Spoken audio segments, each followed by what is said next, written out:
চেষ্টা করি, মনকে মনকে প্রফুল্ল করতে চাই। আসলে আল্লাহ তাআলা কোরআনের মধ্যে যে গল্প কাহিনীগুলো তুলে ধরেছেন, এগুলোর মধ্যে কোনো কল্পনার সম্ভাবনা নেই। সরাসরি আল্লাহ তাআলা অথেন্টিক ঘটনাগুলো তুলে ধরেছেন। আর আল্লাহ যেহেতু তুলে ধরেছেন, এখানে কোনো সন্দেহ নাই। আল্লাহ তাআলা পবিত্র কোরআনে মূসা আলাইহিস সালামের ঘটনা তুলে ধরেছেন 22 জায়গায়। আবার মূসা আলাইহিস সালামের নামটা উল্লেখ করেছেন 130 জায়গায়। তার মানে হলো মূসা আলাইহিস সালামের ঘটনা, মূসা আলাইহিস সালামের নাম এত বেশি পরিমাণে আল্লাহ তাআলা কোরআনে উচ্চারিত করেছেন।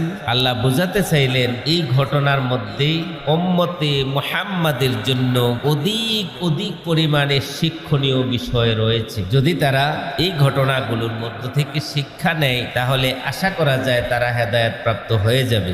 আর যদি তারা শিক্ষা না নিতে পারে, তাদের মতো হতভাগা